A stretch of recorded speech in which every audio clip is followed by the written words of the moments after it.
un taller que en sinergia con Women in Data Jalisco y Saturday Sales Guadalajara estamos haciendo de manera conjunta con la participación, vuelvo a reiterar, de Dani, para poder llevar a cabo una serie de sesiones que vienen previas al lanzamiento de la tercera edición de Saturday Sales Guadalajara y que están completamente invitados porque debido a la situación que estamos viviendo de salud, pues vamos a tener que llevarla nuevamente o iniciarla de manera online. Les extiendo ahora sí que la invitación a que puedan participar y unirse a esta nueva edición que estamos planeando, en la que Dani también forma parte del equipo principal de mentores y organizadores. Y bueno, pues entonces, sépase que sí hay calidad en el curso, en este curso de Machine Learning que estamos pensando por tercera ocasión brindarles a quienes se inscriban. Entonces, bueno, están cordialmente invitados. Tentativamente se está pensando aperturar en el mes de febrero. Ya sabrán o ya tendrán noticias de nosotros a través de las redes sociales de estas comunidades. Y es un gusto para mí, pues, iniciar nuevamente este taller de la mano de Dani y de todos quienes están aquí presentes el día de hoy. Decirles que, pues, como de manera inicial habíamos previsto que podíamos brindarles un diploma. Entonces, ya lo están viendo, ¿no? ¿Verdad? Un reconocimiento o diploma a quienes hayan tomado las 4 sesiones. Este es el reconocimiento que se les va a hacer llegar a quienes lo hayan hecho por estas 6 horas que le dedicaron de tiempo a este aprendizaje de la mano de Dani. Entonces, pues se los hago llegar a su correo electrónico. Van a recibir también un correo electrónico adicional con este video, vamos a decir con el link de este video grabado y con los demás recursos que se generen el día de hoy, como es, por ejemplo, la presentación. Para que ustedes tengan de manera completa pues las 4 sesiones y cuando ocupen volver a verlo, pues ahí va a estar disponible. Va a estar promocionándose también en redes sociales. La única intención de nosotros es, y lo hemos platicado con Dani, es compartir conocimiento. Estamos convencidos que esto pues llega a nutrirnos mucho más, a enriquecernos y nos hace mejores personas. A ustedes les agradezco por estar aquí, porque realmente siempre tenemos que estar abiertos a estar aprendiendo, y el tener que hacerlo de la mano de otras personas, pues habla también bien de ustedes, ¿no? Pues sin más, voy a darle paso a Dani para que pueda presentar su presentación y damos inicio. ¿Te parece bien, Dani? Sí, me parece bien. Adelante. Viendo cámara. Y me parece que ya no tengo otra vez permisos para compartir. Déjame te lo subir de inmediato. Va, gracias. Listo. Sí, en efecto, ya puedo. Ok, ¿están viendo una PowerPoint? Sí. Va. Bueno, pues le vamos a dar inicio a ya la última sesión de pues este pequeñito curso que estoy brindándoles. Primero, antes que nada, me presento. Mi nombre es Daniel Hernández Mota. Soy científico de datos en Quesky, mentor en Saturday's AI, edición, bueno, estuve en la segunda edición de Guadalajara y estoy ahorita en la edición de Latinoamérica. Y pues bueno, vamos a darle porque está un poco denso este tema. Entonces, recordando que el objetivo de estas sesiones es poder tener una interpretación de un modelo de Machine Learning, básicamente abrir lo que son las cajas negras para poder comprender qué está pasando por detrás de estos modelos. Y en el caso específico de hoy, vamos a ver la técnica conocida como SHAP. Y bueno, vamos a darle. Entonces, como tal, vamos a empezar a definir qué es SHAP, como hemos estado definiendo las demás técnicas desde el acrónimo. Y pues nos vamos a empezar a meter un poco más en las matemáticas y pues al final vamos a tener un caso más práctico para pues ver cómo se utilizan estas librerías que ya están desarrolladas en Python y bueno, en otros lenguajes de programación, pero en este caso específicamente en Python. También ustedes van a poder estar haciéndome preguntas en el chat, por favor. Yo me voy a estar dando cierto tiempo para contestarlas. Y bueno, tienen que tener el hashtag pregunta y pregunta en mayúsculas, por favor, para que sea más sencillo que yo las pueda identificar. Y bueno, entonces, sin nada más que decir, ya comencemos. Entonces, ¿qué significa SHAP? SHAP es otra vez otro acrónimo, como a la gente de programación les encanta utilizar. Y en este caso, hace referencia a Shapley Additive Explanation. Entonces, bueno, aquí ya empezamos a hablar de conceptos que no habíamos visto como qué es Shapley y de hecho nos vamos a meter un poco ahí. Additive tiene que ver con, como suena la palabra, una suma, una simple suma. Y explanations tiene que ver con explicabilidad, ¿no? Entonces, nosotros vamos a utilizar, entre comillas, sumas de cosas que se llaman valores Shapley para poder generar explicaciones a nuestros modelos de Machine Learning. Y bueno, siempre tener en mente el objetivo. El objetivo de este tipo de técnicas es explicar el resultado que estamos obteniendo de cualquier modelo de Machine Learning. Y bueno, entonces un poquito acerca de esta librería SHAP. Esta técnica fue generada en el 2017 y utiliza ciertos conceptos de teoría de juegos para poder explicar el comportamiento de un modelo de aprendizaje automático o pues bueno, de Machine Learning. Y bueno, entonces antes de pasar aquí, vamos a meternos un poco también a una sección en específico de lo que es la teoría de juegos y pues vamos a intentar entender cómo funciona por detrás. Entonces, bueno, en el paper que estas personas desarrollaron, que también ya se los compartimos en los recursos, vienen ciertas premisas, ¿no? Y como la primera premisa que estas personas plantean es que ahí me equivoqué, la mejor explicación de un modelo es el modelo por sí mismo. Esto quiere decir que para poder interpretar un modelo, lo mejor que pudiéramos hacer nosotros es que nosotros pudiéramos determinar los coeficientes de este modelo y saber qué significan cada una de estas cosas. Un ejemplo muy claro es la regresión lineal, que sería como el modelo de Machine Learning más sencillo que nosotros podemos utilizar, donde nosotros tenemos ciertas variables que están definidas, en este caso, a través de las variables X, y cada una de estas variables está siendo multiplicada por un peso en específico, W1, W2, W3. Y entonces, en este caso, si combinamos con una suma cada peso específico con cada una de las variables respectivas, vamos a tener un resultado. Entonces, aquí la importancia se puede medir respecto a cada uno de estos pesos, cómo contribuyen para hacer una predicción, ¿no? Entonces, el valor que nosotros obtengamos de los pesos, al mismo tiempo va a ser la explicabilidad que nosotros le podamos brindar.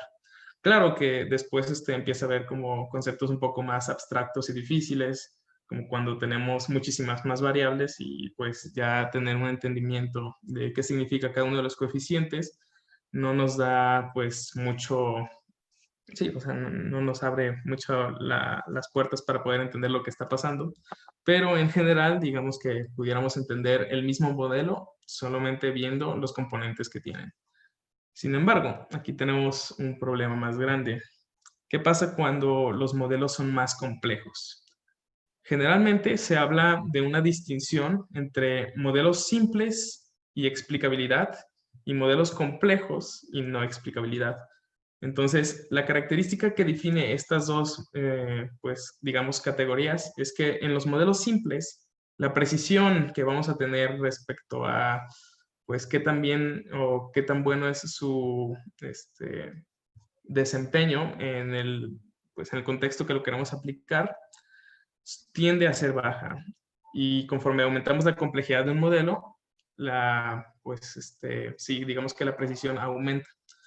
Pero aquí hay un intercambio entre qué tanto nosotros tenemos una buena precisión y qué tanto nosotros estamos entendiendo el modelo de qué está haciendo, ¿no? Entonces, cuando tenemos modelos muy complejos, es prácticamente imposible describirlos con el mismo modelo. Entonces, lo que se hace regularmente es que los implementamos como una caja negra. Entonces, en este caso, la caja negra recibe ciertas variables, que serían, en el ejemplo que sale aquí, la edad, el sexo y pues otro tipo de variables, que al final se transforman en un coeficiente, en un output, ¿no? O sea, aquí solo voy a hacer un poco de hincapié, que pues existen en la parte de Machine Learning supervisada dos tipos de modelos, uno para clasificación y otro para regresión, en términos muy generales. Aquí vamos a abordar la parte de clasificación en específico, pero esta técnica también se puede utilizar en regresión. Y bueno, entonces nosotros tenemos ya una caja negra que nos avienta un coeficiente, ya sea para la clasificación o para la regresión. Pero el objetivo que nosotros queremos entender con estos modelos complejos es ver cómo contribuyen cada una de estas variables, ¿no? Entonces, esto es lo que intenta develar SHAP, o sea, ver más o menos qué tanta importancia tiene cada una de las variables para al final predecir el resultado que nosotros estamos obteniendo. En este caso, SHAP sería como una herramienta extra que literalmente lo que intenta hacer es tratar cualquier modelo de Machine Learning como una caja negra y pues se encarga de ver las variables de entrada y el resultado final para poder hacer un análisis más comprensivo acerca de por qué se está llegando al resultado que queremos. Bueno, entonces vamos a meternos un poco más ya a pues cómo funciona esta técnica. Entonces, como les había comentado, Shapley Additive Explanations, o en su corto nombre SHAP, es un acercamiento que se da a partir de una teoría matemática llamada teoría de juegos. Y entonces, lo que se intenta aquí hacer es básicamente meternos a un concepto más definido de la teoría de juegos, donde estamos hablando de un juego colaborativo, y en breves momentos voy a explicar qué significa esto, para poder ver cómo los jugadores de este juego contribuyen para un bien en común. En este caso, el bien en común va a ser el resultado de nuestro modelo. Y bueno, entonces de esta manera vamos a lograr explicar más o menos el resultado que estamos obteniendo. Bueno, entonces nos vamos a meter directamente al concepto más útil que va a ser empleado, porque pues esta técnica se basa completamente en este concepto. Y el concepto es valores Shapley. Entonces, los valores Shapley es un método de la teoría de juegos. Les comentaba que en este caso tiene que ver con juegos colaborativos o de coaliciones, que nos permite determinar cómo repartir una paga de manera justa entre todos los jugadores. Esto fue en realidad desarrollado por una persona que se llamaba Lloyd Shapley, aproximadamente en los años 50, 60, 1950, 60. Y esta persona ganó el Premio Nobel de Economía por haber desarrollado estas ecuaciones o, pues sí, estas fórmulas para poder obtener la paga de manera justa. Entonces, para poder tener una mejor noción, nosotros podemos pensar que un equipo de personas está realizando un trabajo. Entonces, al final, este trabajo va a ser remunerado y aquí la pregunta es, ¿cuál es la manera más justa de remunerarles el trabajo a estas personas, ¿no? Porque, pues, todos contribuyeron, pero uno podría decir, bueno, la manera más justa es simplemente ver cuántas personas tienes y dividirlas entre, o sea, el dinero entre ese número de personas. Pero aquí estamos diciendo que asumimos que todos trabajaron por igual, lo cual no es cierto en la mayoría de los casos. Entonces, por ejemplo, aquí puede haber una persona que estaba en el equipo, pero en realidad no sabía qué estaba pasando. Y después puede haber otras personas que estaban en el equipo también, pero su contribución, digamos que era lo mínimo, digamos, o lo necesario. Y puede que también haya otra persona más que contribuyó todavía más, ¿no? De que él casi se encargó de estar acarreando a todos los del equipo. Entonces, lo que se busca hacer con los valores Shapley es poder determinar qué tanto le debemos de hacer la distribución de nuestros recursos finales a cada uno de los miembros de la manera más justa. Y bueno, entonces para poder lograr obtener esta conclusión, se tiene que abordar desde un punto de vista matemático. Y por lo tanto tenemos que generar ciertos axiomas que básicamente van a ser las reglas que nos van a definir cómo nosotros podemos desarrollar estos conceptos para ahora sí llegar a la paga justa. Entonces, ahorita no nos vamos a meter mucho en eso, pero sí nos vamos a enfocar de la traducción de este concepto de teoría de juegos a la parte de Machine Learning. Entonces, nosotros podemos pensar que en este caso, el juego como tal es la predicción que nosotros queremos realizar. Los jugadores, en nuestro caso, van a ser cada una de las variables que estamos incluyendo en nuestro modelo de Machine Learning. Y bueno, pues la paga básicamente va a ser la predicción también. Entonces aquí ya estamos como que haciendo una conexión entre estos conceptos de Machine Learning con los conceptos de teoría de juegos. Bueno, entonces de manera más específica podemos decir que el valor de Shapley es la contribución marginal promedio de una variable a través de todas las coaliciones posibles. Y entonces aquí de que, ¿de qué estás hablando? ¿Cómo que qué es una contribución marginal promedio y qué es coalición? Ok, no se preocupen, vamos a verlo. Una contribución marginal promedio, nosotros lo podemos pensar en qué tanto contribuye cada quien de manera individual, pero lo vamos a hacer como un promedio en todas las posibles combinaciones de los jugadores o las variables. Entonces, primero vamos a, digamos que si tenemos 4 variables y queremos evaluar qué tanto participó un jugador o una variable dentro de estas 4, lo que tendríamos que hacer es evaluar el desempeño de nuestro modelo, primero sin ninguna variable. O sea, le metemos puro ruido a nuestro modelo y hacemos una predicción. Después hacemos lo mismo, pero con la primera variable. Entonces, la primera variable sí la tomamos y todo lo demás lo metemos como ruido. Ahora la segunda variable y la tercera variable. Después empezamos a ver las combinaciones entre estas variables, ¿no? La variable 1 junto con la variable 2 para ver cuál fue el desempeño. Después la variable 1 con la variable 3 y así sucesivamente hasta que terminamos con todas nuestras variables. Todo esto se hizo sin la variable que nosotros queríamos determinar cómo iba a funcionar, que era la variable 4. Entonces tenemos que volver a hacer todos estos cálculos ahora para ver si tener la variable 4 hizo que nuestra predicción fuera más orientada hacia pues algún valor en específico, como un 1 o un 0. Entonces, esto sería la parte de la contribución marginal.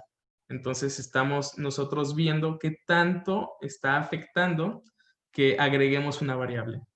Entonces, mientras mayor sea el cambio que podamos obtener a través de estas combinaciones de variables, al agregar una nueva, esta variable que estamos agregando va a ser más importante. Entonces, tenemos que hacer esto para cada una de nuestras variables individuales. O sea, todo este procedimiento, hacerlo 4 veces, ¿no? Entonces, aquí podemos también ya empezar a pensar el nivel de complejidad que se requiere para poder alcanzar todos estos valores, porque si agregamos una variable más, las combinaciones incrementan, pues, o sea, el doble básicamente.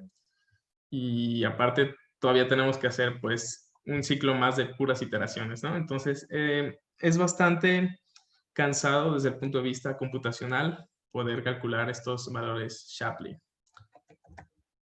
Pero bueno, antes de meternos un poco más a esa complejidad algorítmica, todavía faltan como ciertas preguntas que responder. Es como nosotros, ¿cómo podemos definir que la paga va a ser justa, perdón? Y de aquí viene lo que les comentaba, de que tenemos que hacer cierta definición de axiomas matemáticos. Entonces, se demostró que al tener estos axiomas en específicos y emplear la fórmula que se utiliza para obtener los valores de Shapley, vamos a obtener una solución única que resuelve el problema que nosotros queremos. Entonces, aquí el concepto que tiene que ver con los axiomas es bastante abstracto, entonces tampoco nos vamos a meter mucho en qué significan cada uno de ellos. Aquí hay como un pequeño resumen y bueno, se los nombro. Entonces tenemos 4 axiomas en específico: la eficiencia, simetría, posibilidad de tener dummies y aditividad. Entonces, en la eficiencia, lo que nosotros queremos es que las contribuciones tienen que sumarse para poder tener una diferencia de la predicción. Aquí viene la parte de que podamos tener una suma que nos va a ayudar a tener un valor marginal que contribuyó a una nueva variable. Entonces, tiene que ver más o menos como este tipo de aditividad que al final pues, se traduce en la técnica de Shapley. Después tiene que ver un poco la simetría, que entonces si tú tienes 2 variables, si intercambias, digamos, su posición o de cómo estamos generando la coalición, debería ser completamente igual. No importa si primero está la variable 1 y después la variable 2 o viceversa, la variable 2 y después la variable 1. El valor siempre tiene que mantenerse igual, ¿no? Entonces aquí estamos hablando de cierta conmutatividad. También existe la posibilidad de una variable dummy. Quiere decir que si agregamos esa variable, entonces no nos está generando ninguna contribución a nuestras predicciones y por lo tanto esta variable puede tener el valor de 0. Entonces, aquí digamos que puede sonar muy trivial esto, pero pues es necesario generar este axioma para poder construir todos los teoremas de ahí en adelante, ¿no? Y entonces aquí otro concepto muy similar de la eficiencia sería la aditividad.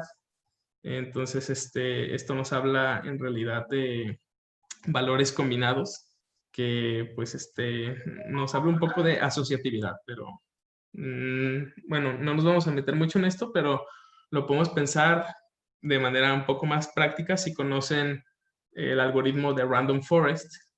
Entonces, Random Forest lo que intenta hacer son como varios árboles de decisión de manera paralela. Entonces, lo que nos haría la aditividad es ver las contribuciones de cada uno de estos pequeños árboles. Al final van a ser la suma de todas estas contribuciones.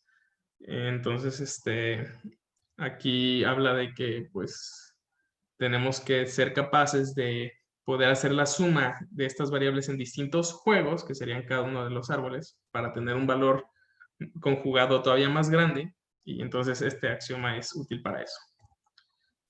Y bueno, entonces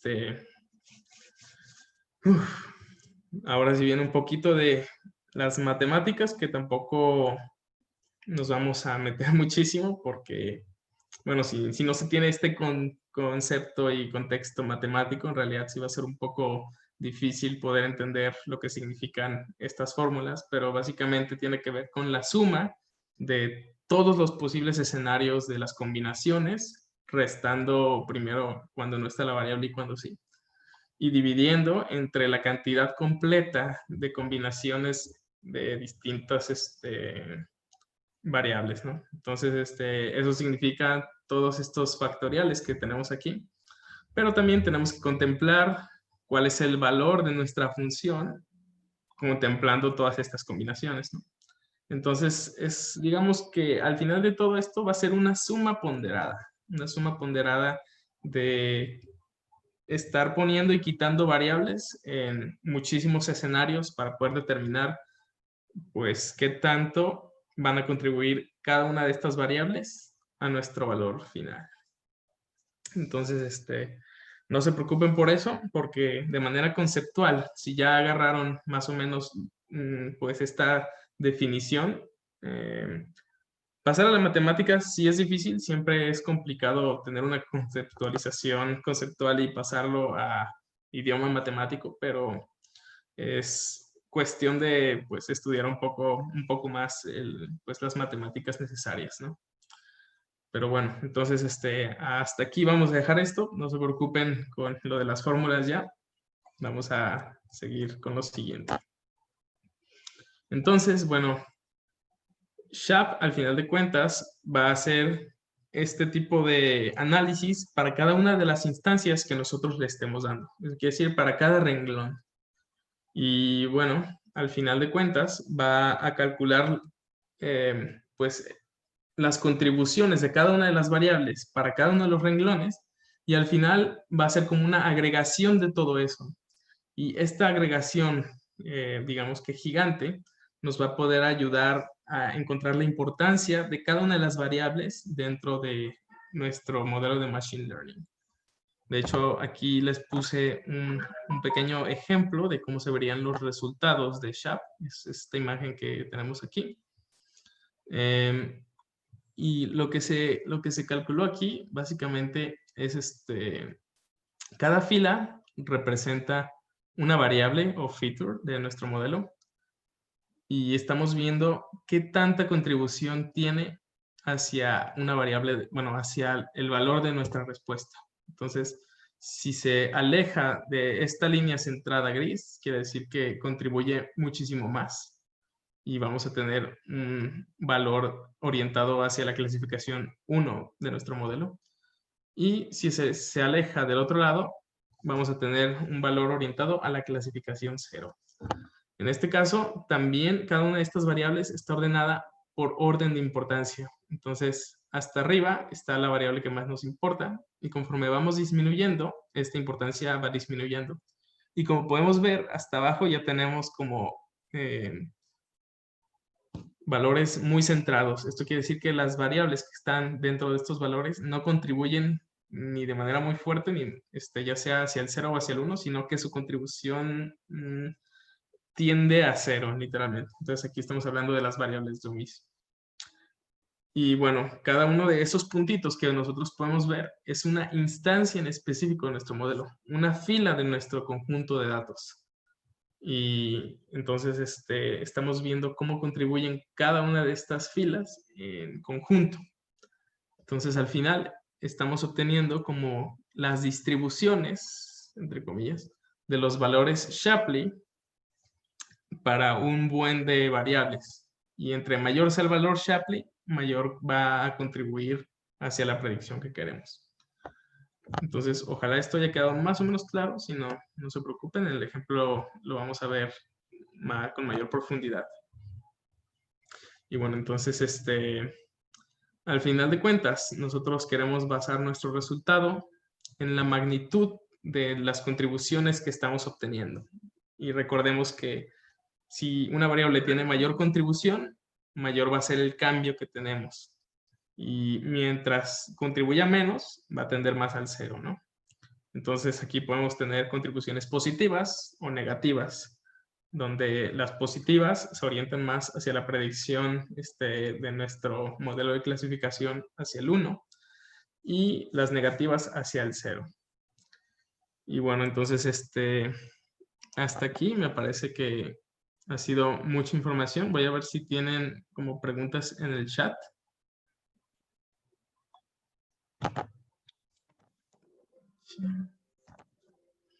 De hecho, no me deja abrir el chat. Pero bueno, si alguien tiene pregunta, ahorita puede abrir su micrófono. Y si no hay preguntas, pues... Si hay una pregunta, Dani. Dice, ¿los coeficientes de correlación podrían ayudar en esta explicación del modelo de caja negra para saber qué tanto impacta una variable al objeto o son temas diferentes? Ok, este sí es un tema completamente diferente porque estamos hablando de qué tanto se correlaciona, si bien entendí, una variable con nuestra variable de respuesta. Entonces aquí generalmente eso sirve para regresión y sería como el símil de utilizar R cuadrada para ver el desempeño de tu modelo. Ahí hay que tener mucho cuidado porque la correlación es lineal y pues muchos de los comportamientos de muchísimas variables no se comportan de manera lineales, entonces no va por ahí. Pero de todas maneras, hablar de análisis de correlación en este caso no tiene sentido, ¿no? SHAP es completamente distinto. Con SHAP, pues básicamente es ver cómo cada una de tus variables contribuye para llegar al resultado final. Entonces, pues sí es como mucha diferencia. Pero bueno, gracias por la pregunta. Y bueno, entonces vamos a hablar un poquito de las ventajas que tiene utilizar estas técnicas de SHAP.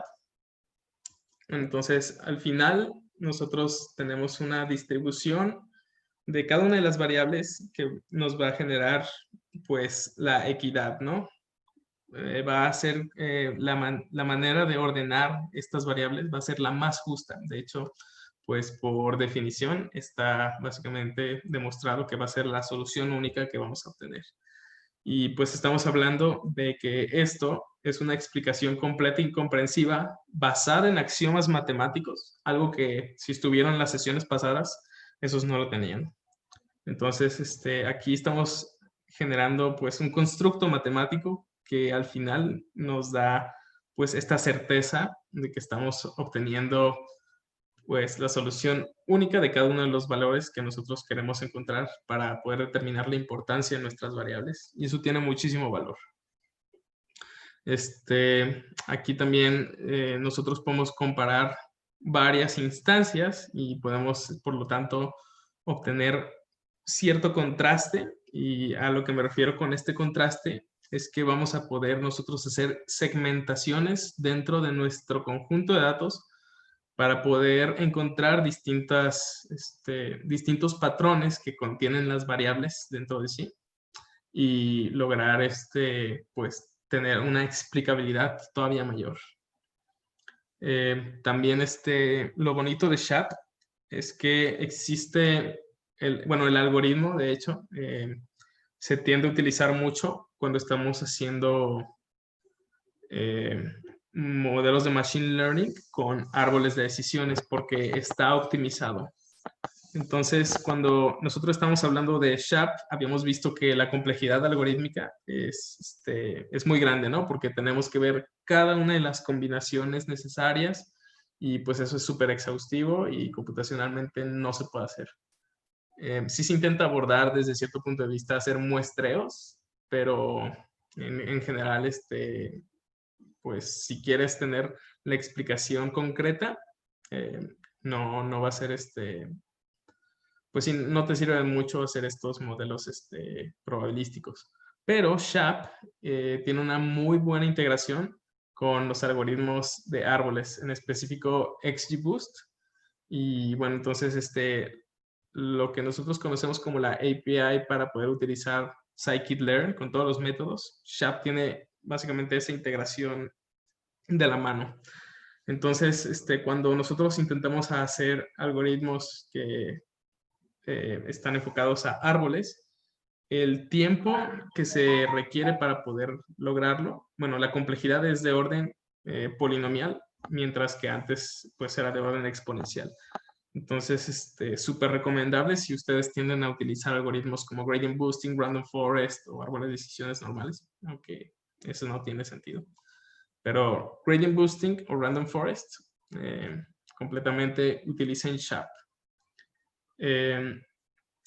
Y bueno, finalmente también nos permite computar interpretaciones globales, que era lo que les había comentado, de que al final puede ser una agregación de cada uno de los componentes de cada variable para tener como esta importancia de las variables a una escala global.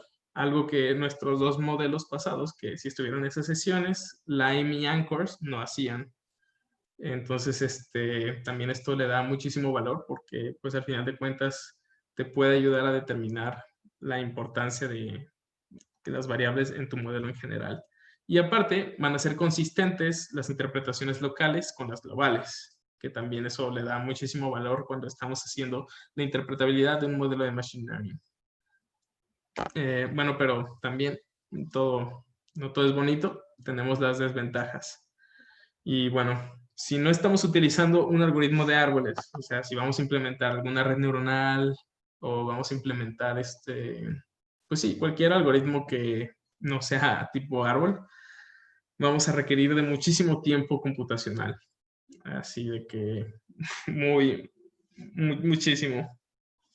Yo antes también utilicé, me recuerdo que una red neuronal, intenté utilizar Shapley y al final terminé rindiéndome porque se estaba tardando muchísimo y no lo iba a lograr. Pero bueno, cuando estamos intentando tener estos resultados con Shapley, tristemente, como es requiere muchos recursos, también se van a tener que utilizar aproximaciones. Entonces se hace un muestreo con una técnica conocida como Monte Carlo para poder más o menos ayudarte a tener el resultado que pues, se desea sin tener que utilizar o todas las variables o todas las instancias. Entonces, al final eso no nos va a dar pues la confianza que nosotros requerimos. También siempre es necesario tener la información para poder realizar este análisis de SHAP. Entonces aquí nosotros no vamos a poder tener como la interpretación que teníamos antes en Lime y en Anchors de manera individual para poder describir en la localidad qué significan, sino que vamos a tener que siempre, si queremos evaluar alguna instancia de manera individual, vamos a tener que nosotros meterla de manera manual y poder determinar pues cada una de las variables cómo contribuyen para que diera ese resultado en específico. Entonces, aquí sí yo les recomendaría más si quieren hacer como evaluación de varios pues puntos o varias filas, utilizan una de las otras técnicas porque va a ser todavía más comprensible que estas. Estas van a variar mucho. Y después, pues sí, como les comentaba, calcular en el SHAP en algoritmos que no son árboles es tardadísimo. Entonces, pudiéramos pensar que es una técnica solo hecha para árboles, aunque no es cierto. Funciona para cualquier modelo de Machine Learning. Pero pues, se tarda mucho. Y bueno, entonces, yo digo que nos pasemos ahorita ya a la parte práctica para poder más o menos ir viendo cómo utilizar esta herramienta, ir viendo qué tipo de gráficas nos genera y entender más o menos cómo funciona la interpretabilidad de esto, ¿va? Aquí están las referencias. Entonces, pues primero está la referencia de la persona que creó este concepto y por lo mismo ganó el premio Nobel, de Lloyd Shapley. Después tenemos el paper realizado en el 2017 donde se implementaba pues esta técnica para poder hacer la interpretabilidad de modelos y un libro que es un muy buen recurso para entender de manera comprensiva cada una de las técnicas de explicabilidad de Machine Learning. Entonces, en este libro ya vienen aquellas que tuvimos en sesiones pasadas y vienen muchas más. Por si les interesa, se pueden meter también a revisarlo. Aquí está mi contacto. Y bueno, entonces pasemos directamente al notebook si es que no hay preguntas. Voy a quitar un poco mi pantalla para ver un poco el chat.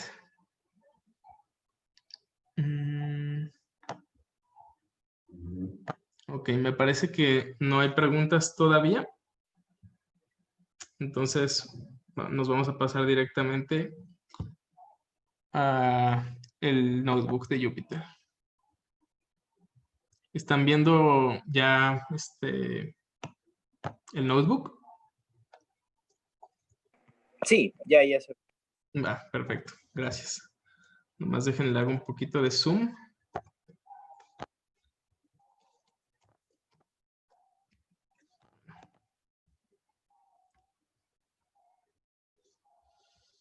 Entonces vamos a entrar un poco a ver cómo funciona esto, ¿no? Primero que nada vamos a tener que hacer la instalación de las paqueterías necesarias. En este caso vamos a emplear pues lo típico, vamos a usar pip pip install SHAP, así de sencillo. Entonces, pues ya existe la documentación y todo está aquí en GitHub.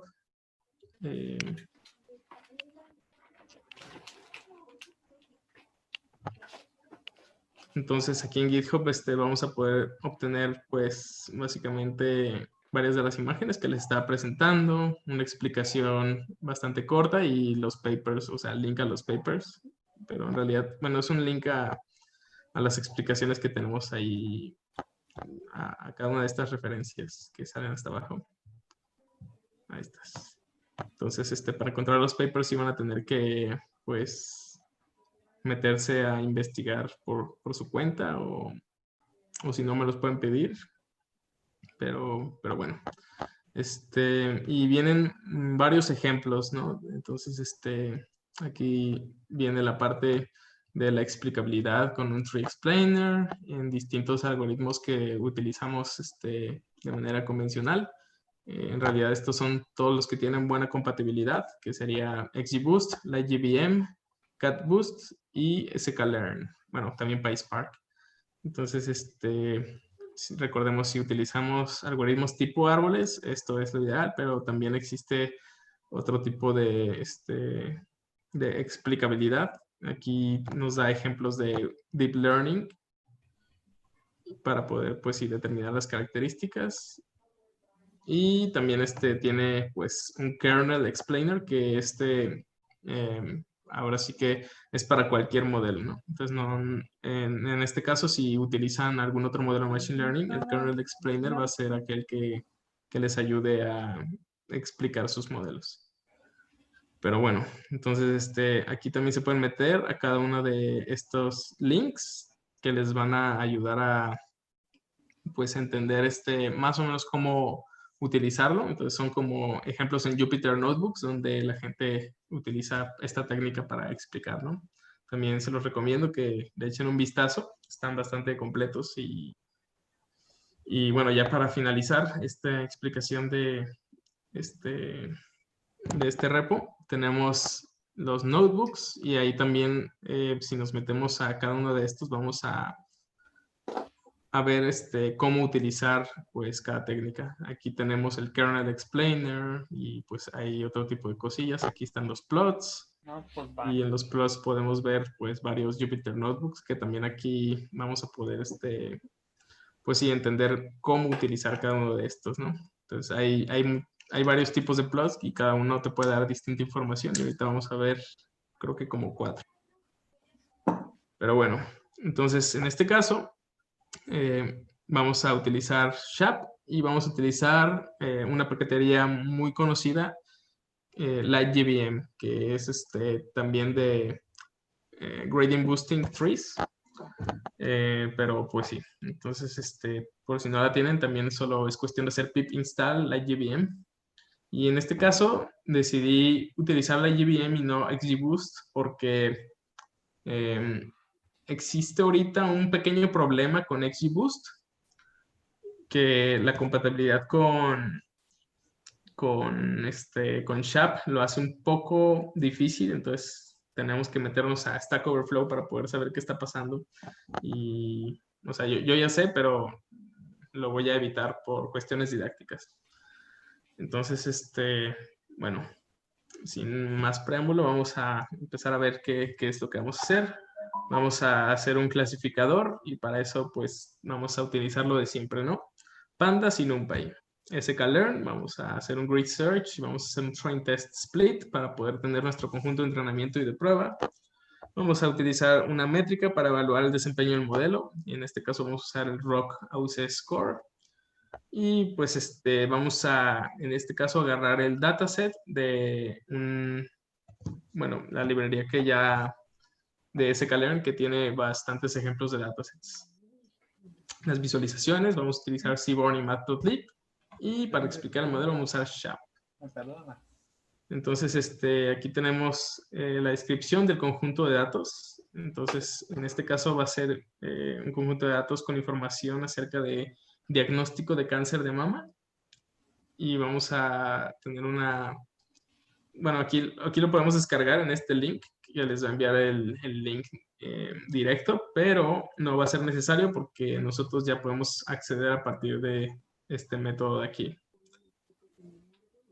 Entonces me parece que hay un comentario en el chat y una persona hablando. La voy a... No sé si me puedes ayudar a mutearla, Angie, por favor.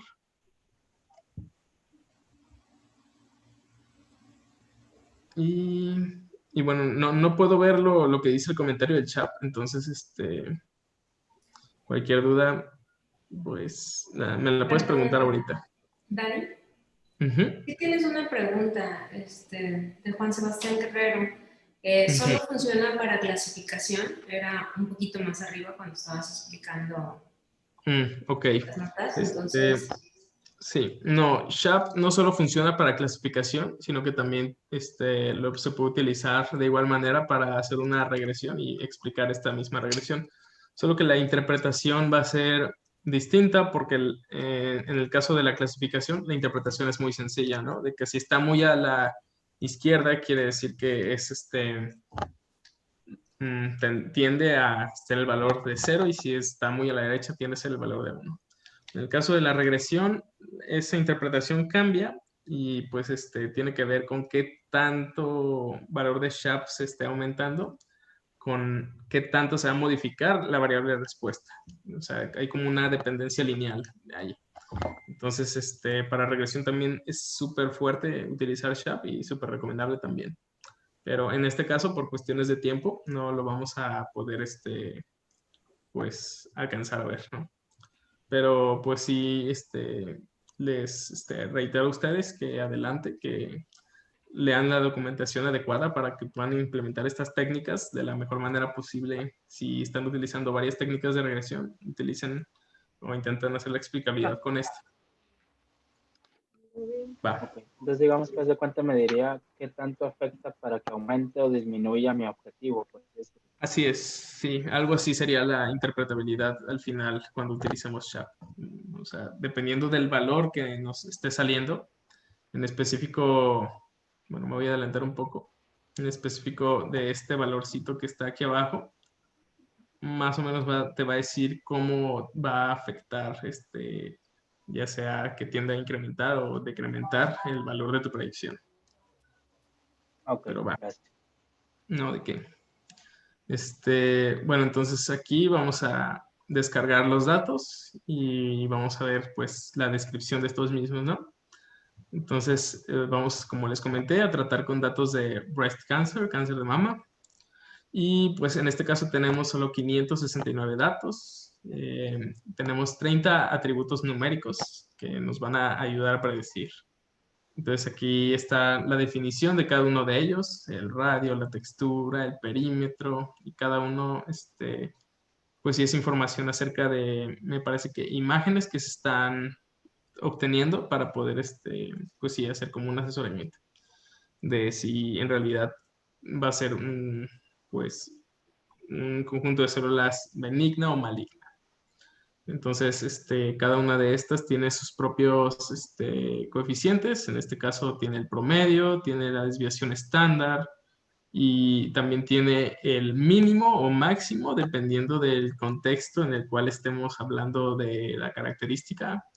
Entonces, en el caso de radio, me parece que va a ser el máximo, el peor. Y bueno, entonces así vienen varias distintas variables, ¿no? Entonces nos va diciendo más o menos cuál es pues sí, el significado. Entonces, si quieren tener una mayor comprensión de cada una de estas variables, se pueden meter directamente al link que les envié aquí para pues que tengan todo este entendimiento.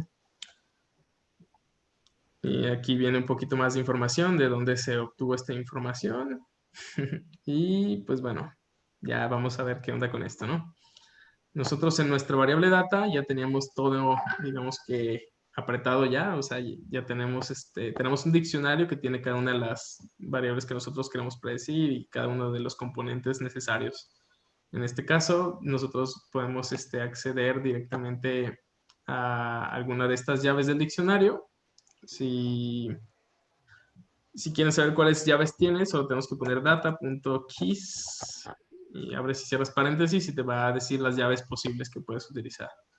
Pero bueno, ahorita no lo voy a hacer, bueno, sí, pero para eso tengo que correr todo. Entonces, ahí estaba cargado. Entonces, sí, si le ponemos data.keys, aquí nos dice qué es lo que podemos acceder. Entonces, recordemos que esto es un diccionario y al ser un diccionario, solo vamos a necesitar llamar otra vez nuestra variable data. Abrimos y cerramos corchetes, que en este caso, una disculpa. Voy a tener que copiar y pegar.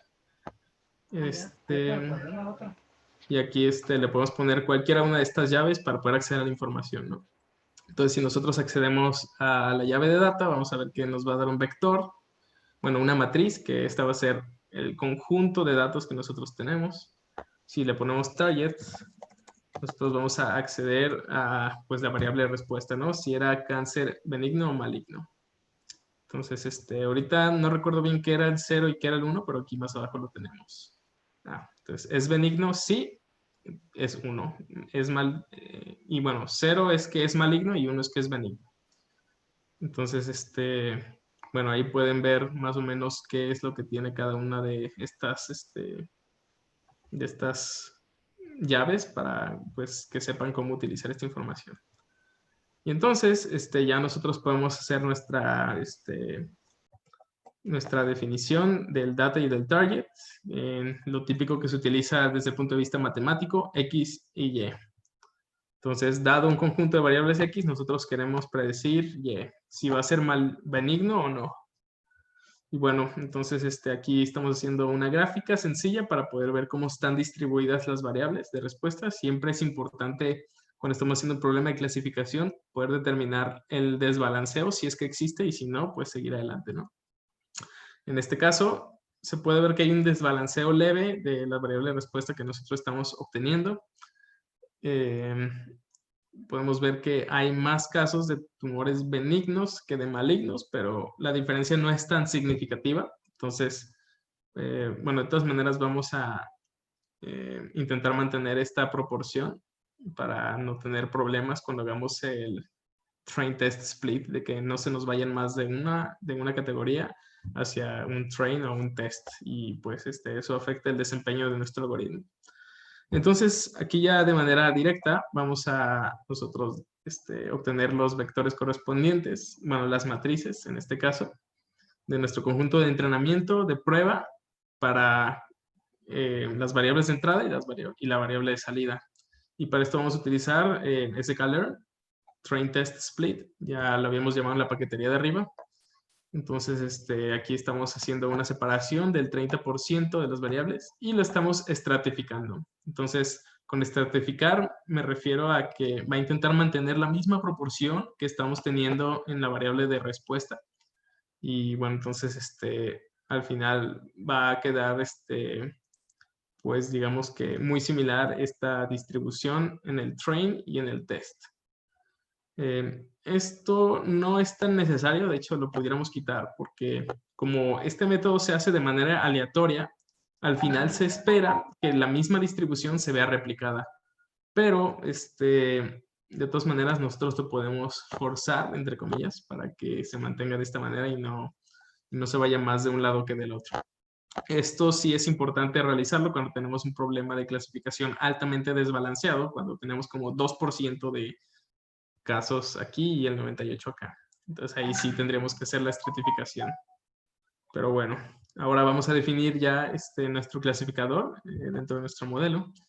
Vamos a definir algunos parámetros para nosotros realizar nuestra grid search y encontrar los mejores hiperparámetros, aunque en este caso, pues, no creo que sirva de mucho, porque pues son muy poquitos datos y al final de cuentas, bueno, de todas maneras un poco ilustrativo, ¿no? De lo que se debería hacer ya en un modelo, bueno, en un ejemplo más formal.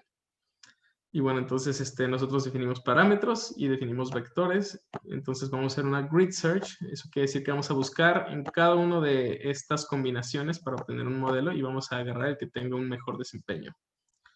Aquí sigo haciendo hincapié para quienes estuvieron en las sesiones pasadas y para quienes no. Nunca hagan un grid search con sus variables de entrenamiento, porque esto va al final de cuentas a hacer cierto sesgo en su entrenamiento, vaya. Y entonces, o sea, vamos a obtener los hiperparámetros que mejor nos van a ayudar a predecir las variables de entrenamiento, ¿no? Entonces, no sé si aquí se puede ver el sesgo, porque estamos obteniendo esos hiperparámetros específicos del entrenamiento, pero eso no quiere decir que sea generalizable hacia la prueba. Es por eso que generalmente, aparte de tener solo el train y test, se tiene un conjunto más que podríamos pensar como el validate o algo por el estilo, donde con ese conjunto ahora sí se hace la optimización de hiperparámetros y después de realizarla con ese conjunto en específico, ahora sí ya nosotros hacemos el entrenamiento con nuestros datos de entrenamiento y la prueba pues con los datos de prueba. Pero bueno, entonces eso fuera del camino. Ahora sí continuamos un poco. Después de implementar esta grid search, que me parece que va a ser bastante rápido por la naturaleza del algoritmo que estamos empleando, vamos a poder obtener los mejores parámetros y el score que mejor nos está dando. En este caso me parece que el score es el accuracy, pero no estoy tan seguro. Podemos checar la documentación, pero eso ya se los encargo a ustedes. Entonces estamos teniendo un learning rate de 0.1 y un max depth de 2. Entonces estamos obteniendo pues este valor de aquí y este valor de acá de todo nuestro espacio de búsqueda. Y estamos teniendo un resultado bastante aceptable y muy bueno desde mi parecer, 0.96. Entonces, bueno, ya para tener un modelo funcional con estos valores, le vamos a dar esos parámetros a nuestro modelo y lo vamos a entrenar así con los datos de entrenamiento. Que de manera ideal, recordemos que estos no serían los de entrenamiento, pero estos ahora sí. Y listo. Entonces, ahora ya que entrenamos nuestro modelo, que es un gradient boosting, bueno, la IGBM classifier en este caso, vamos a poder hacer predicciones. Entonces aquí podemos utilizar el método de predict o el método de predict proba, donde predict va a ser básicamente como utilizar predict proba, pero después va a hacer un punto de corte en específicamente 0.5. Muchas veces eso no es deseable, entonces tienes que trabajar con predict proba y después tú generar ese punto de corte de manera, pues sí, personal, ¿no? Tú hacer el cambio. Pero bueno, entonces vamos a ver la distribución de nuestra variable respecto al predict proba para ver cómo nos fue. Y aquí lo estamos haciendo, ¿no?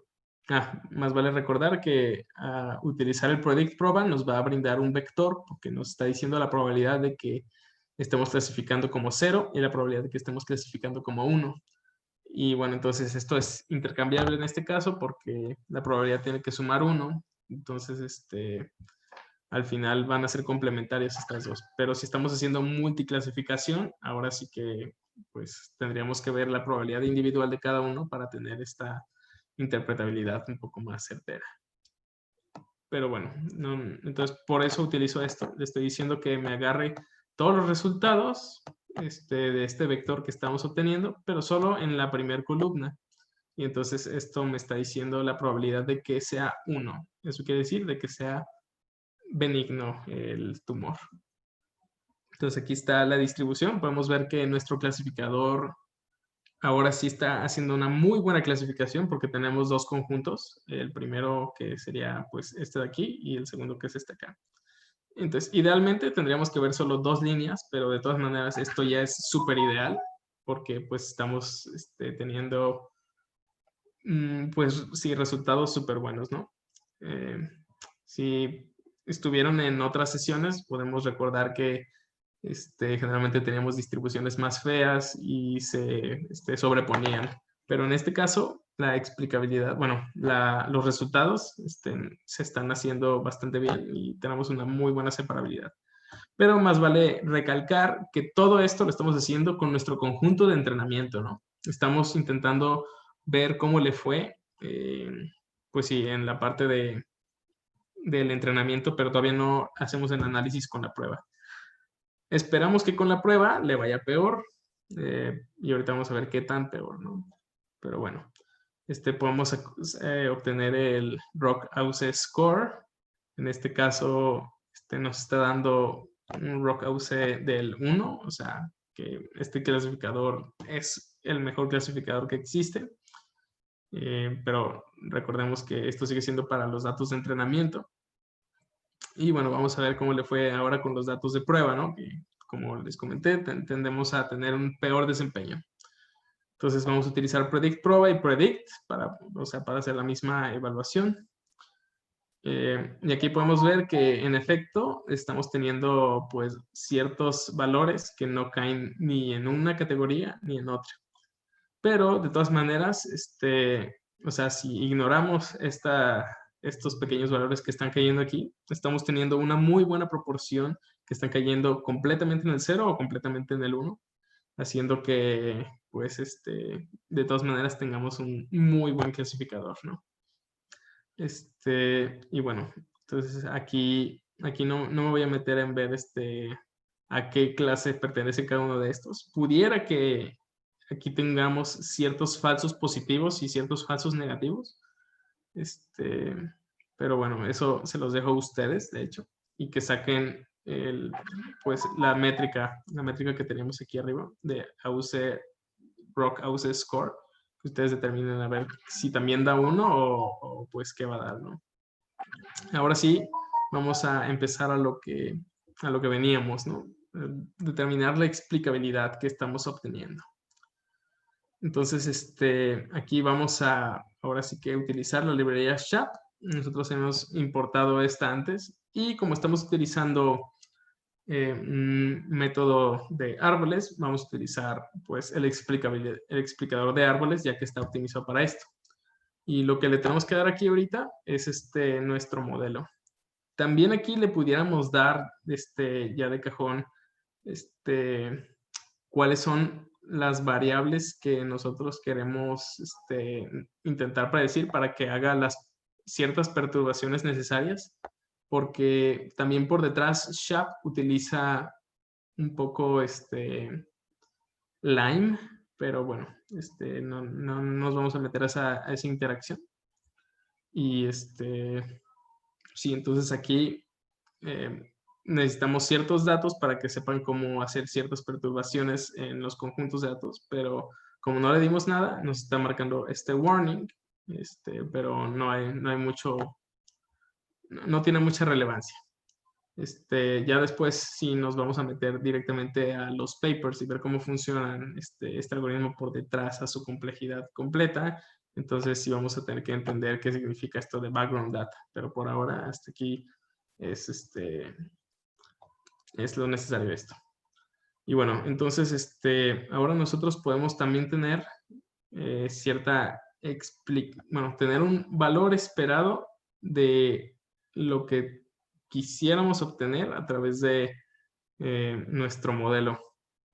Entonces, sin necesidad de darle nada, lo que hace este valor esperado es intentar determinar cuál va a ser en promedio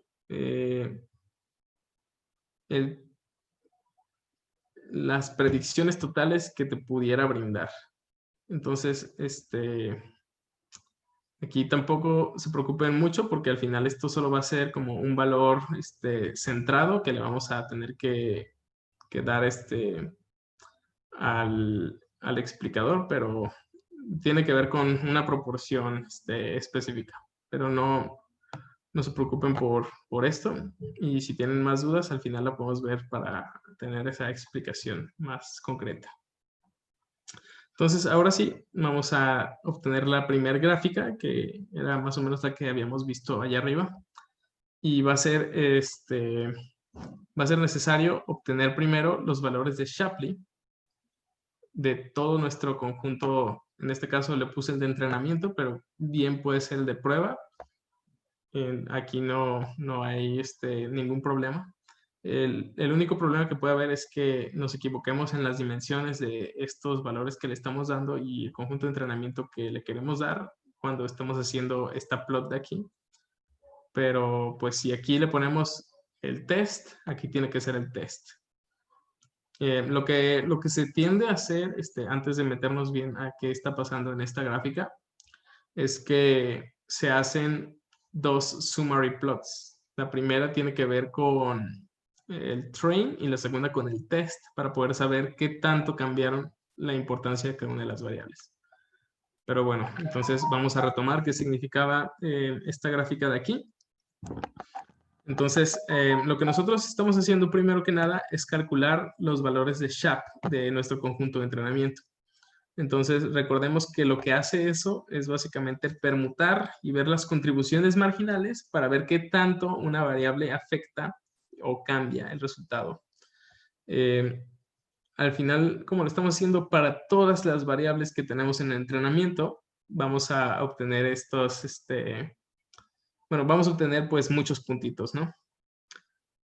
Aquí cada uno de los puntos representa una instancia, entonces hay algunos que no contribuyen mucho, algunos puntitos que esa variable pues no tiene tanta importancia. Hay otros puntitos que sí tiene bastante importancia para que nos prediga un cáncer benigno. Bueno, un tumor benigno, perdón. Y después tenemos otros tantos que tienen pues una importancia hacia lo maligno, ¿no? Entonces, aquí, como les comentaba, estas variables que estamos obteniendo aquí al lado están ya en orden de importancia. Entonces, la variable más importante que nos va a ayudar a predecir si el cáncer es benigno o maligno va a ser worst perimeter. Después va a ser worst concavity. Worst concave points, ¿no? Y así nos vamos a ir yendo de orden de importancia. Entonces, bueno, aquí, ¿qué significa el color de cada una de estas variables? El color significa el valor que tiene esa misma variable. Entonces, aquí nos está poniendo como esta barrita que dice low y high. Entonces, aquí podemos ya interpretar que para la variable de worst perimeter, valores bajos, o sea, valores azules, hablan de que nuestra predicción está orientada a que sea un cáncer benigno. Entonces, digo, un tumor benigno otra vez. Entonces tenemos que valores bajos de worst perimeter nos van a dar la clasificación de 1 y por lo tanto es benigno. Y conforme vamos aumentando el perímetro, vamos a ver que en cierto punto no contribuye. Eso quiere decir que hubo ciertas instancias donde pues era igual, o sea, como el tamaño en este caso no era definitivo para poder intentar determinar esto. Y conforme fue incrementando más, se iba haciendo más morado hasta llegar al rojo. Entonces, en este caso, el rojo serían valores altos. Entonces, valores altos del peor perímetro va a ser lo que nos hace, en efecto, tener un cáncer, pues, maligno. Digo, esto es una interpretación lineal de una sola variable, pero tendríamos que hacer como el análisis nosotros comprensivo de todas las variables más importantes para ver cómo, bueno, para ver si nuestra instancia cumple con la mayoría de estos casos y por lo tanto, pues determinar en efecto si sí es o no es pues la explicabilidad que queremos. Pero más o menos por ahí va. Entonces, en este caso se presenta bastante bien la dinámica porque pues hace una buena separabilidad entre los valores azules y los rojos, que serían los bajos y los altos, ¿no? Aquí todavía no podemos hablar de una dependencia lineal y de hecho se lo vamos a ver un poquito más abajo para ver cómo se distribuyen cada uno de los valores Shapley, porque aquí está bastante resumida toda la información, pero a veces es necesario nosotros meternos a ver el comportamiento de la variable específica y saber cómo va cambiando los valores Shapley respecto al cambio de la variable que queremos, ¿no? Entonces, aquí, para quedarnos con el concepto, entre más separado esté del centro, mejor. Entre más hacia la derecha, está orientado hacia hacer la clasificación de 1, y entre más hacia la izquierda, hacia la clasificación del 0. Y bueno, está por orden de importancia, y los valores te marcan entre alto y bajo, ¿no? De cada una de las variables en específico. Entonces la interpretabilidad viene ahora sí de nosotros para poder identificar pues qué significa cada una de las variables respecto a sus valores altos y por qué contribuyen de cierta manera a ese resultado. Pero bueno, entonces muchas veces, como les comentaba, queremos ver el comportamiento específico de cada una de estas variables. Y para eso existe otra gráfica que se llama Dependence Plot. Nosotros podemos darle un índice, en este caso viene dado por un número, ya sea 0, 1, 2, 3, 4. N es el número de variables que tienes. Entonces, en este caso vienen ordenadas conforme tú se lo diste al algoritmo para que entrenara, ¿no? Entonces, la primera columna es el índice 0, la segunda es el 1 y así. Para eso nosotros tenemos que hacer lo mismo que hace el método de summary plot, pero de manera un poco más explícita. Entonces, lo que hacemos es ordenar la suma de los valores Shapley absolutos. Entonces, esto es como lo que te va a ayudar a hacer la agregación completa de la importancia que está teniendo pues sí, cada una de las variables en su totalidad. Y pues una vez que tengamos estos índices, los podemos graficar. Entonces vamos a agarrar la posición de cada uno de estos índices. Vamos a pues darle nuestra matriz de valores SHAP que ya calculamos, nuestro conjunto de entrenamiento o prueba y los nombres de nuestras variables. Entonces, aquí lo que estamos haciendo es básicamente agarrar estas variables más importantes que teníamos en el summary plot, pero la estamos haciendo como una extensión completa. El color ahorita significa otra cosa completamente distinta, pero lo que sí sigue siendo el mismo símil es el valor SHAP. Y ahora estamos viendo pues los valores posibles que puede tener esta variable de worst perimeter y ver cómo está cambiando, ¿no? Entonces podemos ver que para valores bajos, entonces más o menos que va como de 50 hasta aproximadamente 80, estamos teniendo puros valores SHAP altos. Entonces, si nos subimos otra vez, para valores bajos estamos teniendo valores SHAP altos. Entonces, valores bajos de la variable, que sería la parte azul, estamos teniendo valores SHAP, que aquí lo tenemos en este eje, altos. Entonces, esto nos está hablando, otra vez, es como la misma información de arriba, pero más segregada y con mayor exactitud, de que si nosotros tenemos perímetros, o sea, el peor perímetro de los tumores y es menor a 80, la mayoría de las instancias van a ser positivas. O sea, aquí estamos hablando de una segmentación bastante interpretable dentro de nuestro conjunto de datos. Después, conforme vamos aumentando el perímetro de 100 a aproximadamente 125, vemos que las contribuciones iniciales no afectan tanto. O sea, aquí estamos hablando de que, pues, en realidad tener estos valores es no definitivo y no sabemos qué pudiera ser, pero conforme va aumentando estos valores, existe una mayor probabilidad de que estemos hablando ahora sí de que sea un tumor maligno. Y ya cuando llega a cierto umbral, que sería como 125, de ahí en adelante ya estamos teniendo una clasificación todavía mayor, ¿no? Entonces, aquí vale la pena recalcar que este simple valor de interacción no te dice por completo en realidad el resultado, pero sí te da pues este tipo de segmentación importante que al final explica, bueno, le da mayor explicabilidad a tu entendimiento de las variables que estás empleando. Entonces, esto no es la verdad absoluta, sino que se requiere hacer la combinación de cada una de las variables para ahora sí tener pues la decisión, ¿no? Porque una sola no te va a decir la importancia mayor.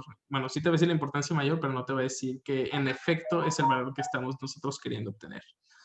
Entonces, es por eso que aquí estoy graficando las top 5. Aquí nosotros podemos variar este número, poner las top 10, top 30, me parece que son 30, para ver cada una de ellas cómo contribuyen respecto a la importancia. Pero aquí estas gráficas te sirven para poder identificar los segmentos adecuados. Y de hecho, en estas mismas gráficas, inclusive, se puede identificar si tus datos están sesgados. Se van a ver cambios muy abruptos como los que estamos teniendo aquí. Y pues sí, entonces al final de cuentas te puede ayudar a identificar pues distintas áreas de oportunidad que puede tener tu modelo respecto a los datos que están consumiendo y pues ver cómo estos impactan el modelo. Aquí, para poder determinar esto que les estoy compartiendo, se necesita tener un contexto bastante claro de qué significan cada una de las variables y no solo eso, sino ser expertos en el tema, ¿no? Entonces aquí, pues muchas veces como científico de datos, no, o sea, por estar cambiando tanto de contexto, se necesita pues trabajar en equipo y pues sería como enseñarle esto a algún experto para que pues valide que en realidad tiene sentido lo que se está realizando, ¿no? En el caso de fraude sería como ir con algún auditor para pues que te asesore que en efecto tiene sentido lo que el modelo está viendo, porque en caso de lo contrario, de que diga, ok, quizás tienes una variable muy buena que hace una muy buena separación, pero vas con el auditor y te dice, bueno, es que eso no tiene sentido, ahí ya estamos hablando de que pues este conocimiento te ayuda a mejorar el modelo y pues entonces tu variable que hace una muy buena separabilidad en realidad no debió haberla hecho y pues sí, pues cosillas hay un poco más delicadas. Y bueno, entonces estas gráficas que estamos viendo también tienen otro concepto que no lo vamos a ver muy a fondo ya tampoco porque ya es algo tarde, pero tiene que ver con cierto concepto que se llama interacción. Entonces, aquí cada una de estas variables está interactuando de misma manera con otra variable. Lo que intenta hacer Shapley es encontrar esa otra variable que te ayuda a hacer como un buen segmento, pero aquí podemos ver que tenemos pues color azul y color rojo. El color rojo y el azul está relacionado directamente con el valor de otra variable. En este caso, el error del radius error. Entonces, no solo nos está dando la información del worst concavity, sino que también podemos ver cómo se está relacionando con el radius error y pues al final intentar ver si la combinación de estas dos variables tiene cierto sentido.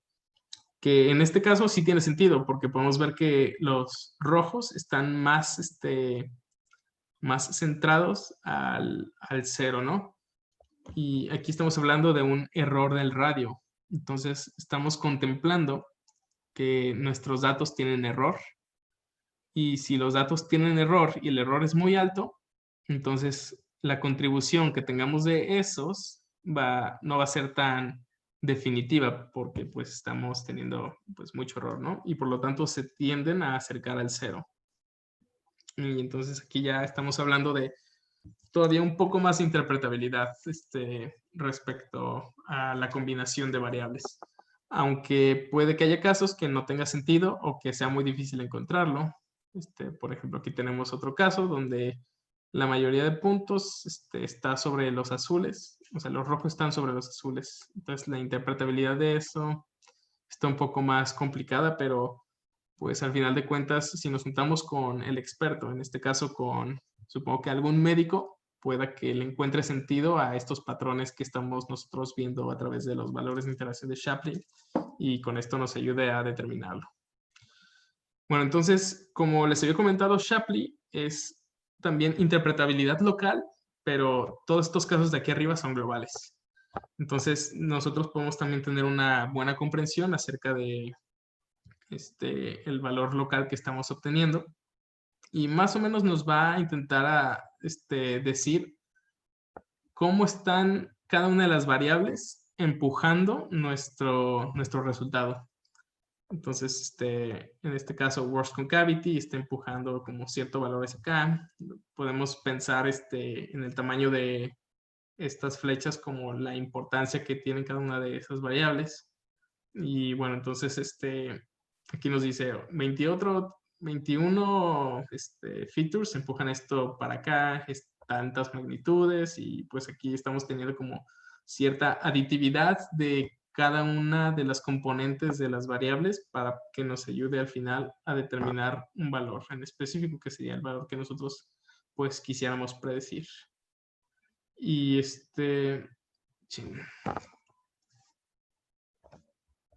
listo.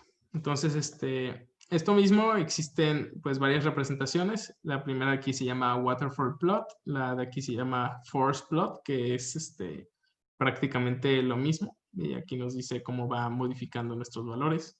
Nosotros podemos modificar ciertos parámetros para que nos llegue la probabilidad. En este caso, aquí arriba no te dice la probabilidad, te dice como un valor esperado, pero aquí nosotros estamos modificándolo para que sí se traduzca directamente a la probabilidad que estamos obteniendo a través del algoritmo, y podemos ver más o menos cómo cada una de las variables afecta pues para que nuestro valor termine en ese valor de ahí. También nosotros podemos hacer no solo una force plot de una sola instancia, sino que podemos hacer la force plot de todo nuestro conjunto que estemos intentando analizar, y al final lo podemos ordenar ya sea por similitud o por otro tipo de criterios que aquí podemos tener. Pero pues sí, también esto te ayuda a hacer como cierta identificación de grupos en común y ver cómo, sí, o sea, aquí estamos hablando de que todo este grupo que estamos teniendo aquí tiene características muy similares y por eso el comportamiento es muy igual. Y aparte, cada una de las variables azules, pues tienen empujan esta variable como, o sea, tiene el significado, ¿no? De cada uno de ellos. Y aquí lo mismo, pero de variables rojas, entonces, cómo empujan, pues, hacia la predicción las variables. También esto se puede ver representado a través de esta gráfica que tenemos aquí, que se llama Decision Plot. Entonces, la Decision Plot lo que nos puede ayudar a identificar es también ver cuáles son los patrones que se están siguiendo dado cada una de las variables para cada instancia. En este caso, cada línea sería una instancia y vamos viendo cómo se va cambiando la contribución de su valor SHAP respecto a cada variable. Entonces, a veces es negativa, a veces es positiva. Y al final, pues nos avienta un resultado, pues en este caso, que tiene que ver con el valor SHAP, pero nosotros podemos modificarlo para que sea la probabilidad que teníamos, utilizando esto de log_it. Y entonces ver pues, los caminos de mayor probabilidad que tienden a seguir ciertas variables, ver pues cómo muchas de las variables afectan de manera negativa un camino que ya estaba completamente decidido. Entonces digamos que ya empezamos a tener ciertas variables y llegamos al punto de compactness error, y digamos que es probable que el error sea muy grande y por lo tanto cambie la predicción de nuestro modelo a que se oriente más hacia el cero, pero después mientras va adquiriendo más información regresa, y pues más o menos esa sería como la interpretación de esto. Y entonces, esto al final de cuentas también te sirve muchísimo para poder hacer identificación de varias información respecto a no solo el comportamiento de tus variables respecto, bueno, tu variable de salida respecto a las variables que tienes, sino que también te puede ayudar a identificar outliers y pues muchísimas aplicaciones más que pues nos pueden servir para tener un análisis todavía mayor. Y todo eso lo pueden encontrar ustedes en la documentación que les estaba compartiendo aquí, que sería los notebooks de SHAP. Por ejemplo, para Decision Plot, si nos metemos a este Jupyter Notebook, vamos a ver que en realidad está gigante y te explica con bastante nitidez qué es lo que se puede hacer y cómo hacerlo. Entonces, al parecer algo salió mal ahorita, pero sí yo les recomiendo que para que puedan explotar esto completamente, se metan a la documentación, porque ahí siempre vamos a ver el código, ¿no? Entonces, hasta ahí fue todo, me parece. Sí. Entonces, no sé si ahorita tengan alguna duda, pregunta o comentario, ya para darle cierre a esta sesión.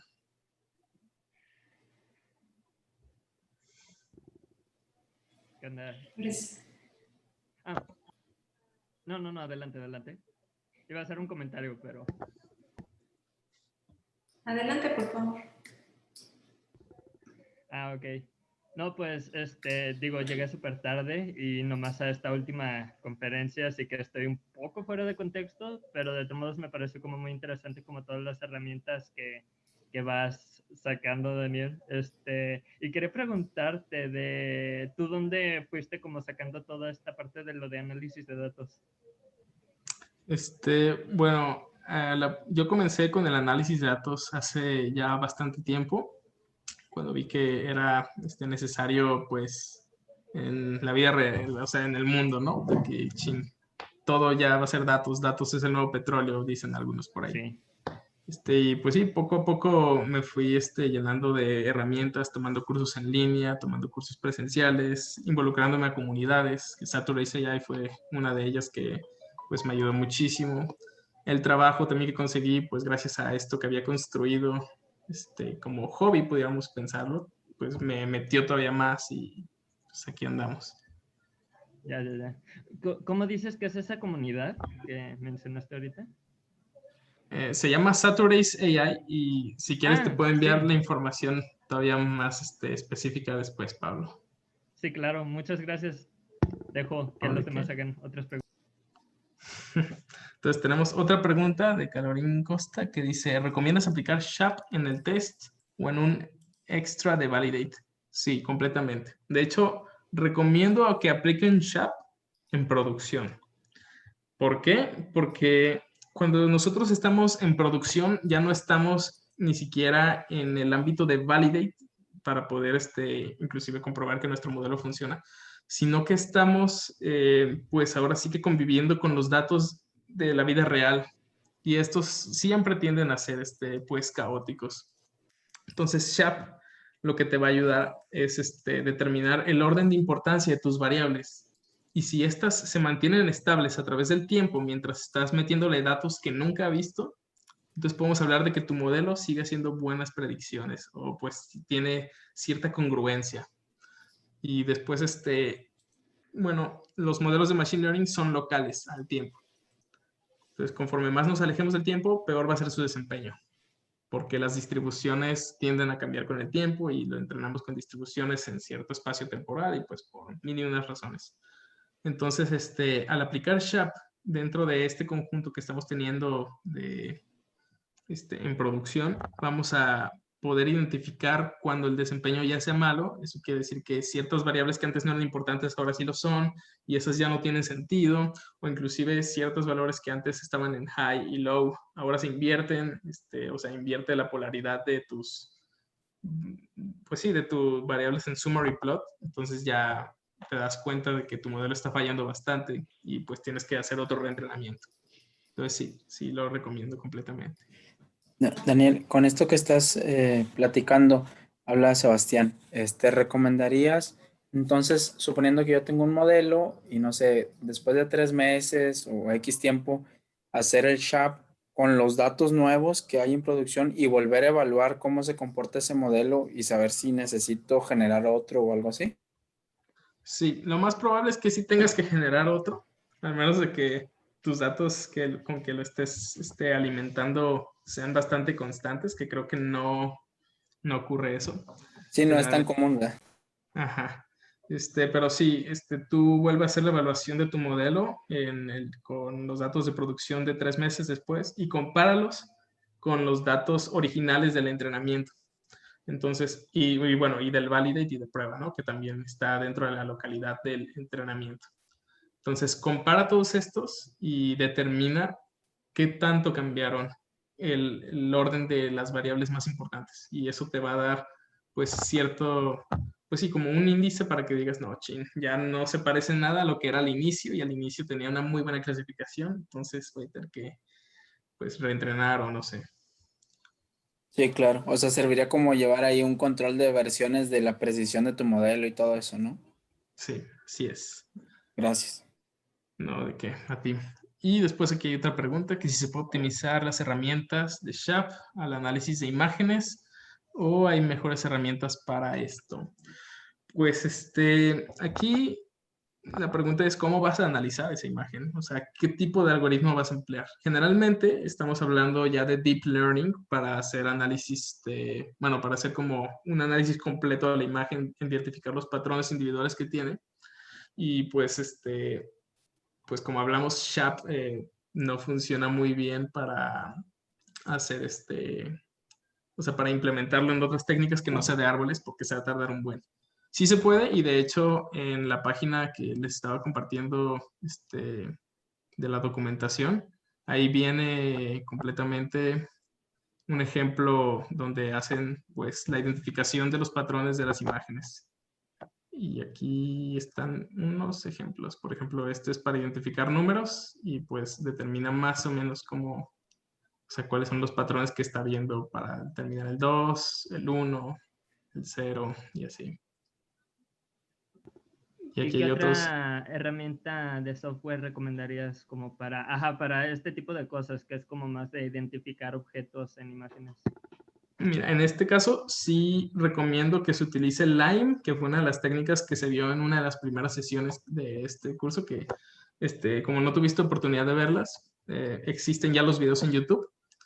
Y también hay muchísima documentación donde, pues para hacer la identificación de los patrones más importantes de una imagen, te ayuda a, pues sí, a ver estas partes. También es muy lento con imágenes, pero pues de explicabilidad, la verdad, yo nunca he utilizado, o sea, no he utilizado mucha explicabilidad con imágenes, casi no trabajo con imágenes.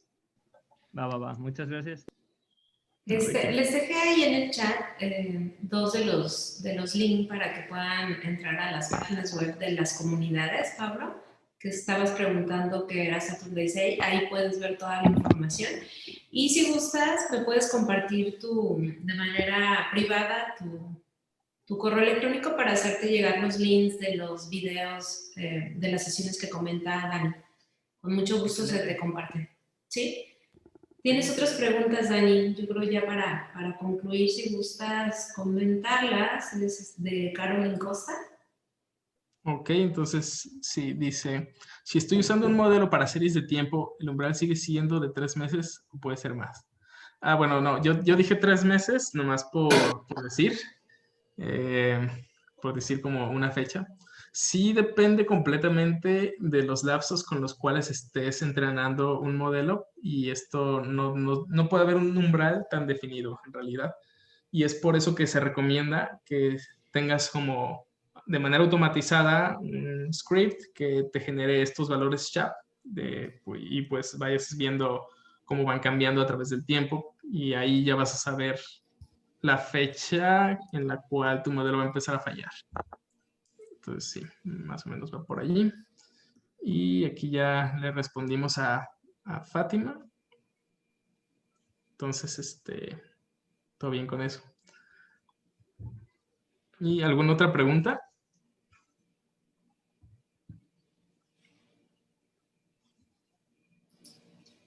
Parece que ya no hay preguntas. Parece que no. ¿Sí? Entonces, bueno, nomás para complementar que donde yo trabajo es la técnica de explicabilidad que más utilizamos, es esta de SHAP. Porque no solo te da interpretabilidad local, sino también global de tu modelo. Y pues funciona muchísimo para poder entender por qué, bueno, primero por qué está prediciendo de manera correcta el fraude, que es a lo que yo me dedico, predecir el fraude. Y también ciertos casos específicos que serían lo que nos interesa, como saber falsos positivos o falsos negativos después de que se hicieron ciertas auditorías, ver por qué esos también los identifico como fraudes, mientras no lo eran. Y pues sí, entonces esta herramienta funciona bastante bien para poder determinar cada uno de los pesos de las variables y ver cómo cambian. Y bueno, entonces me parece que eso fue todo lo de este curso de explicabilidad de modelos de Machine Learning. Les reitero que lo que acabamos de ver es solo bien poquito. Existen muchísimas técnicas para distintos algoritmos específicos, y pues yo digo que pues si les interesa mucho poder entenderlo, cómo funcionan sus cajas negras, siempre intenten usar técnicas de explicabilidad. Bueno, aquí en el chat les estoy dejando el correo electrónico de Daniel y el mío también.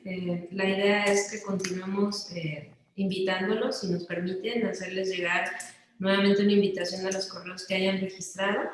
Si no hay ningún inconveniente, pues igual información también de las comunidades, y si lo hubiera no pasa nada, nada más contesten en el correo, que no es necesario que se envíe más información, pero la idea es seguir haciendo comunidad, seguir compartiendo conocimiento. Les reitero la invitación que desde que iniciamos este taller junto con Dani se les hizo, de que si alguien quiere participar también compartiendo su conocimiento, bienvenidos, pueden escribirnos ahí en estos correos, y pues agradecerles el espacio que se brindaron para nutrirse un poquito más con el conocimiento que compartió Dani, y pues los que cumplieron con de 3 a 4 sesiones, les vamos a hacer llegar su diploma, ¿no? Que creo que a estas alturas algo así les puede caer muy bien, porque realmente esto es aprendizaje, ¿no? Entonces, pues son 6 horas muy válidas que ustedes invirtieron a este taller, entonces se los hacemos llegar, y estamos en contacto, chicos. Muchas gracias. Dani, un abrazote. Gracias.